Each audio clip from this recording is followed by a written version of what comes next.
धन्यवाद मान्यवर। आज इस बिल पर आपने मुझे बोलने का मौका दिया। अभी मैं सत्ता पक्ष के लोगों को सुन रहा था। सिंघवी साहब ने बताया कि कैसे ये कानून सुप्रीम कोर्ट के संविधान पीठ के फैसले के खिलाफ है, कैसे ये कानून हिंदुस्तान के संविधान के खिलाफ है, कैसे ये कानून इस देश के लोकतंत्र के खिलाफ है, कैसे ये कानून एक चुनी हुई सरकार के खिलाफ है। और मैं आपको बताना चाहता हूं, यह भारत का संविधान है मान्यवर, और इस भारत के संविधान के तहत 69वें संशोधन के तहत दिल्ली की विधानसभा मिली, और उस 69वें संशोधन में आर्टिकल 239A का क्लॉज 6 साफ तौर पे कहता है कि दिल्ली का मंत्रिपरिषद, सरकार का मंत्रिपरिषद दिल्ली की विधानसभा के प्रति उत्तरदायी होगा। यह संविधान कह रहा है, हम नहीं कह रहे मान्यवर। यह देश का संविधान, भारत का संविधान, बाबा साहब का संविधान कह रहा है मान्यवर।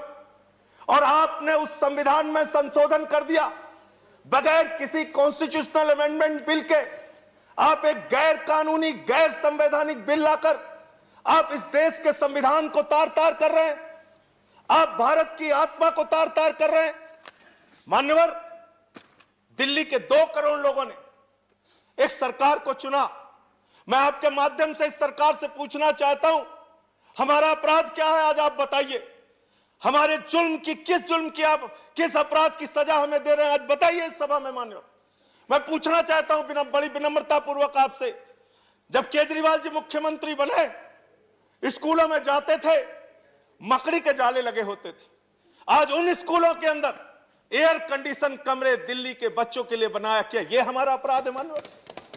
दिल्ली में मोहल्ला क्लिनिक बनाया जहां पर 200 तरह की जांच फ्री होती है, अल्ट्रासाउंड फ्री होता है, लोगों का इलाज फ्री होता है। क्या यह हमारा अपराध है मान्यवर?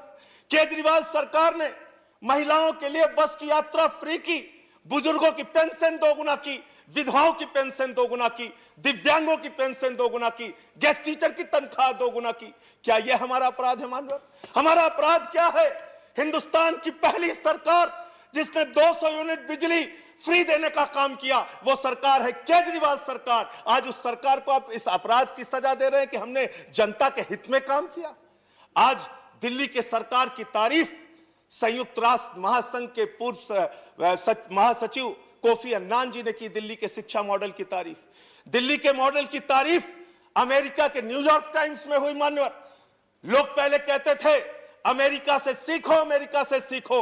आज अमेरिका वाला कह रहा है केजरीवाल से सीखो, दिल्ली सरकार से सीखो, आम आदमी पार्टी से सीखो। ऐसी सरकार, ये हंसी सर, ये हंसी याद रखिएगा सर, ऐसे हंसते जब अत्याचार होता है, अन्याय होता है, तो रावण हंसता है। No comments. ये रावण की हंसी है, याद रखिएगा मान्यवर। इस सभा के अंदर अन्याय होता है, अत्याचार होता है, तो दुर्योधन हंसता है, कौरव हंसते हैं। अत्याचार और अन्याय होता है तो नादिर हंसता है, बाबर हंसता है, गद्दाफी हंसता है। यह हंसी याद रखिएगा मान्यवर।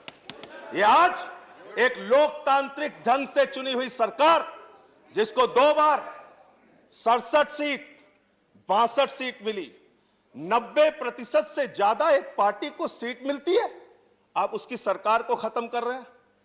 और मैं बड़ी विनम्रता पूर्वक पूछना चाहता हूं, कम से कम रविशंकर प्रसाद जी यहां पर मौजूद हैं।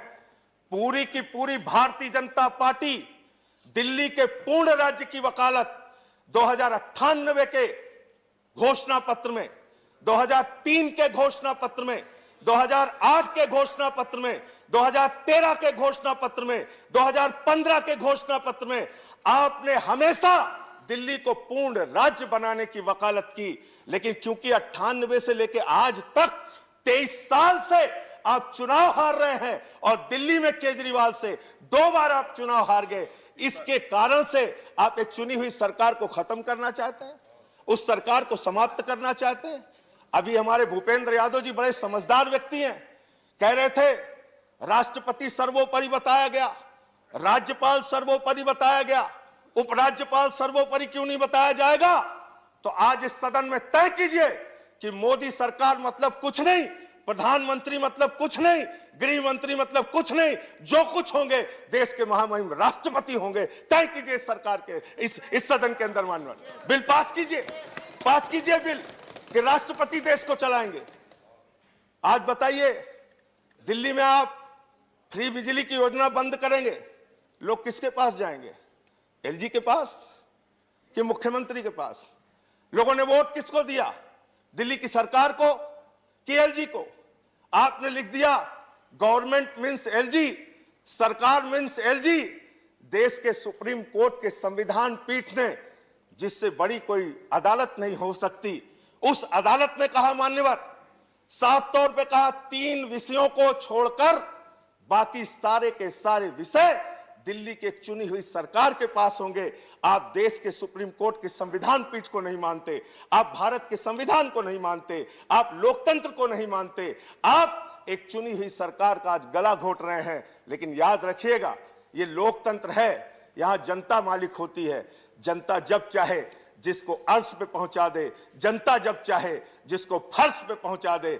आप जो ये काम कर रहे हैं, आने वाले दिनों में इस अपराध के लिए दिल्ली की जनता और देश की जनता आपको माफ नहीं करेगी।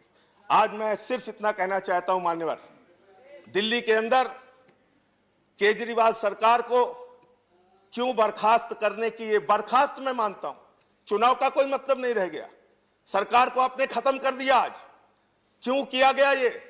इसके पीछे सबसे बड़ा कारण, जब दिल्ली में किसान आए और उनको जेल में डालने के लिए आपने 9 स्टेडियम मांगा, केजरीवाल ने कहा हम ऐसा ऑर्डर फाड़ के फेंक देंगे, हम अपने अन्नदाता को जेल में नहीं डाल सकते।